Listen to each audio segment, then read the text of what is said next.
Alright everyone, so starting off with the first person who bought my merch today, we have Rebecca Zambolo, so thank you so much for buying one of my merch, as well as Niley YouTube Alt and II Shelby X who bought 4 pieces of my merch. Thank you so much for this gracious donation. Thank you so much for buying at least 4 pieces. That's amazing.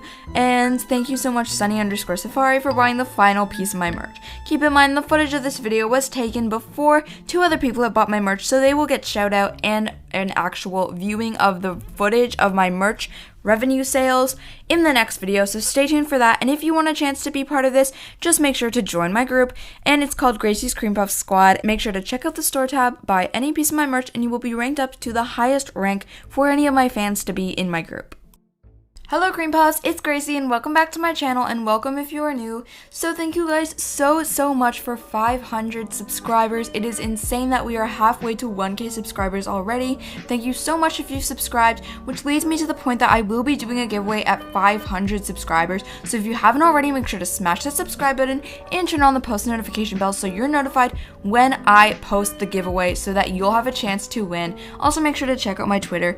But without further ado, let's get into the video. And today I'm going to be talking about the biggest mistakes that you and many other Royale High players that are watching this make all the time when they diamond farm.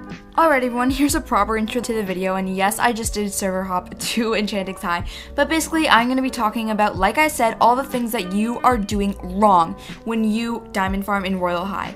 And this comes from pretty much a big experience. I have been diamond farming for quite a while now, and I really want to help you guys out because I know that these tips will hopefully help you guys to become such better diamond farmers in Royale High. But seriously guys, I take diamond farming very seriously, and if you actually don't know how to diamond farm, please make sure to go watch my other video because it will help you so much, and then come back once you know how to diamond farm. And even if you haven't diamond farmed too much, just make sure you know the idea of what is diamond farming before watching this, because otherwise it really won't make sense. Okay guys, so the first few tips are going to be specifically for beginners. So if you have diamond farmed a few times or have never diamond farmed before, but you know what diamond farming is, like I said, these tips are for you, so make sure to listen close because I have a feeling that most people who haven't diamond farmed or have only done it a few times do these mistakes quite often. The first mistake that is commonly made by many people is where to find diamonds. So obviously, hopefully most of you know where to find diamonds, but if you haven't, you can watch my first video. I do a better description on where to find diamonds, or you could just watch this because I do go through all the diamonds I collect each time I farm. So people sometimes just collect the diamonds that are only worth 1 diamond, 2 diamond, or 6 diamond, or 4 diamond, depending on what game passes you have, but most commonly known as the 1 value diamond. So these diamonds just give you 1 little diamond, and I honestly don't recommend collecting them because it's pretty much a waste of time. There are a lot of better diamonds with better values that'll help you get diamonds faster. I just know I'm going to be saying diamond a lot in this video. The second mistake that tons of people do when farming is where they farm. So a lot of people farm like on Earth. Please don't farm on Earth. I really don't recommend that. Basically, the best places to farm are Royale High New Campus and Enchanting High, in my opinion, and this is for just farming. If you want to level grind or get diamonds through level grinding, I recommend Old Royale High. But for the sole purpose of diamond farming, I really recommend those 2 realms I just said, the realms that I will be diamond farming throughout this whole video in. Like I said, we're moving into intermediate mistakes, so these are mistakes that people can still make even if you've been farming before. So these mistakes are probably a bit longer list than the ones I just did, but stay tuned because I feel like most people who farm are in this category or can relate as a halfway farmer or someone who farms most of the time but still needs some tips. Okay, so those were pretty simple mistakes that a lot of you probably don't do, but let's move into something that I feel like some people still do. So the next one is farming in a public server. What you should be doing is farming in a private server. So I know that people are like, well, Gracie, I may not have enough Robux for that, and it's not my fault, and it isn't your fault. But there are a lot of ways you can actually end up in a private server for free. So the first way is to have friends that have a private server. So I'm sure that a lot of you may have friends that do have private servers in Royale High. If they aren't open, you can always ask them if you're allowed into it. If they say no, then oh well. But there are a lot of YouTube places, like if you search on YouTube, like free private server. There are some videos I've seen that have links to a free private server that still works today. So if you want to be able to collect all the diamonds, then I really recommend a private server. So let me get into that.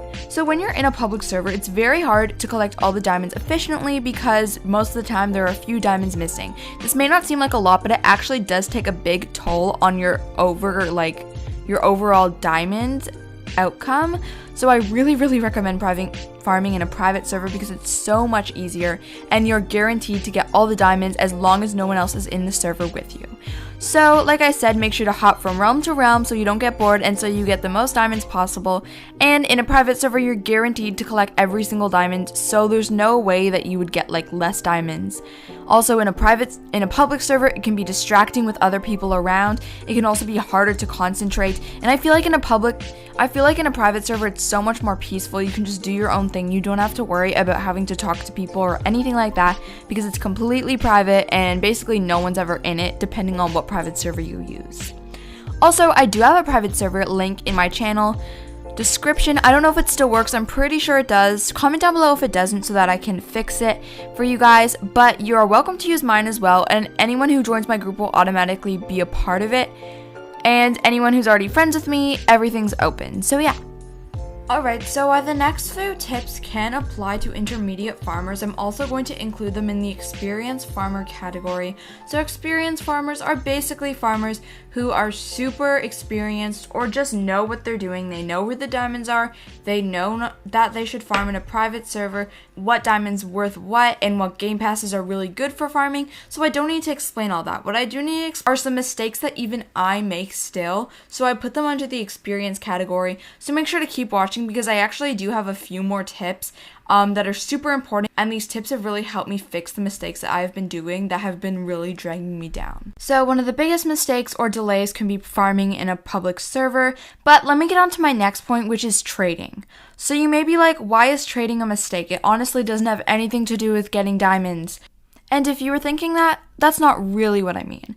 So when I mean trading, I mean wanting to trade or it becoming a habit. So I know most of you join Royale High for the sole fact of trading, and honestly, I would do that too at times. There's times where I only want to trade, and there's times where I only want to diamond farm, and it basically switches around on what I like to do when I join Royale High as a game. But when I go through trading phases, they're pretty bad, and when I first got into trading, I would always want to trade. It didn't matter what or if I even had anything to trade, I just needed to trade. And I don't know if any of you guys are like this too, but if you're always feeling like, well, I shouldn't be diamond farming because, you know, there may be a really good offer at the trading hub right now, or like, I might be missing out on a great offer and I just don't know about it. Just stop saying those type of things to yourself. Honestly, I doubt there's a good offer in the trading hub. You solely find offers, and even if there is, just forget about it because honestly, the better part is having diamonds at the end of the day. So you can go into trading later on with tons of diamonds and feel good about yourself. The other thing is when you're trying to earn diamonds and you constantly are going into the trading hub, there is a more likely chance that you will spend those diamonds. And if you really don't want to spend them and want to get them into a bigger quantity for a bigger item, then really just don't go into trading. Now, another thing is I know this can be tempting, but honestly, you just have to use self-control and like try not to go in trading if you know you're going to be the type of person to trade, even if you don't feel like it. Okay, so this moves me into my second point, but I'm still going to connect this to trading, and it's taking breaks. So I know that trading can, and you can obviously go into trading, but I want to say that you should set aside breaks to just diamond farm, so that you're not doing other things, you're just diamond farming. And if you do want to do both trading and diamond farming, and you're like, well, I don't join the trading hub to trade, I just join it to hang out with my friends or something like that, then go for it. And you can definitely like hang out with your friends in trading. I'm just saying that if you join the trading hub, try not to trade away your diamonds that you've been trying to save. Alright, this moves me into my fifth point, which is distractions. So distractions is a very big part of my everyday life, and I know a lot of you can relate to this. Even in like homework or schoolwork or out of schoolwork, I'm always distracted and I always procrastinate. So you may just have this habit out of schoolwork, and you may even have it while you're trying to diamond farm in a game, which is what I do 24/7. So distractions, I mean by using your phone at the same time you try to diamond farm. Talking to a friend's a bit different, but using your phone, trying to check messages or check social media or do something on another tab. If you're on a phone and you use your computer, or if you're using your computer and you use your phone at the same time, it really distracts you. Because diamond farming is actually something you need to pay close attention to. When I would play Bloxburg, I would watch Netflix or watch a YouTube video in the background because Bloxburg working is a lot different. In diamond farming, you actually need to pay attention to where you're going. If you actually collected the diamond, it's a lot more hard, I'd like to say honestly, because like not everything is the same. Like you're constantly flying into different places, you could fly, glitch out of the map. There's literally so many things that could go wrong when you're diamond farming, so you need to make sure you're paying attention. So I would like to say to set times, but also make sure you're focused. And talking to your friends can be a good distraction in a good way. So you could just be talking to your friends so that it'll help you diamond farm or motivate you to diamond farm or even help diamond farming be less boring. But if you really are the type of person that doesn't get too bored easily, honestly just diamond farming, listening to some music or doing something like that is a great way to farm. And make sure you don't have any distraction nearby, like a phone with notifications turned on or a computer with another tab open. Alright, so the next mistake that I know a lot of people do, including myself, is that they only have enough diamonds to pay for the item they're saving up for. Say you're saving up for a halo and a person on Twitter that took your offer is asking for 485,000 diamonds. Well, you may go farm 485,000 diamonds and then right away go text them and be like, hey, I have the diamonds, let's trade. Well, the problem with this is that you're definitely going to be broke right after you trade for it. And that may not be a problem to some, but it may for others. So what I mean by this is basically, oop, I forgot the diamond at the lighthouse. Okay, so basically, like, you won't have any other diamonds to spend on anything, and if you really were tired of diamond farming and you don't want to have to go through it again for a while, you should definitely save up beforehand. What I mean by this is, say you have an item that you're going to pay 50k for. You should be like, let me get an extra 50k, 20k, or 30k, just so that I have extra diamonds left over when I pay for the item. It's super helpful, and it makes you not go broke and not have to diamond farm as much because you already have some left over. When you're already broke, it can feel like it's super slow getting more diamonds after you barely have any. So even though I have literally traded for halos and then had 25 diamonds left over after having like 650,000, I know that it can be tempting to just go right ahead and spend it, and sometimes there are loopholes, and sometimes on occasions I would say just trade for the item, especially if it's an offer that you haven't made beforehand that they can't just leave the game and join back later. If they aren't waiting for you to farm and if they need it right now and you have the diamonds right now, don't be like, sorry, I can't, I need diamonds, I need more diamonds just in case. Like, just trade for it. But if I'm saying, like, if they're waiting for you and like they don't mind and they're pretty easygoing, just try to get a few extra diamonds so that you're not really broke after trading. Alright, so the final tip for today's video is to set goals. So this is a very important tip that I started with when I started diamond farming, and it's helped me so much. So a mistake would be to not set goals at all and literally have no idea what to do with your diamonds after you farm for them. So what I mean by goals is that you pick an item or items that you really want to have in Royale High. Now, making goals needs to be a realistic thing, and you can't just be like, I want the Halloween 2019 Halo, or I want the Teddyzilla out of the blue when you literally only have like 1k diamonds or something like that. Like, you need to save up and you need to be realistic. So obviously I'm not saying that you couldn't get those items. It took me a long time to get those 2 items, and honestly, you probably need other good items before you can just grab those. So it all depends though. So what I'm saying is that you should have goals. So the first goal I wanted to do is I wanted a halo, and the first halo I wanted to achieve having was the Lucky Halo 2020 because at the time it was my favorite halo. So that was my first goal. I set myself to it and I basically just diamond farmed like crazy until I reached 650,000 diamonds and was able to receive the halo.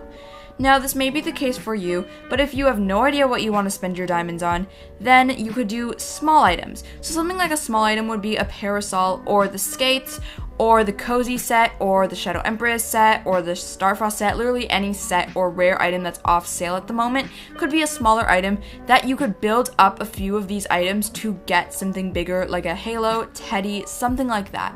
So what I mean is it all just depends on what you spend your diamonds on, but please make sure you know what you're going to spend your diamonds on before you decide to farm big amounts. It just is really helpful and honestly gets you super excited for diamond farming. Alright everyone, so if you made it to the end of this video, you are really a true cream puff. Thank you so much for watching all the way through. If you guys enjoyed, make sure to smash the subscribe button and turn on the post notification bell so you stay notified for the upcoming giveaway. And if you haven't already subscribed, make sure to do so that we can hopefully reach 1K eventually. I really don't have a goal or timeline for it, but hopefully sometime soon. Let me know what type of videos you want to see in the comments, and I always love seeing what you guys like to say. So say about anything. Honestly, I love replying to you and liking your comments. So that's about it for today's video. Stay tuned for more. Bye!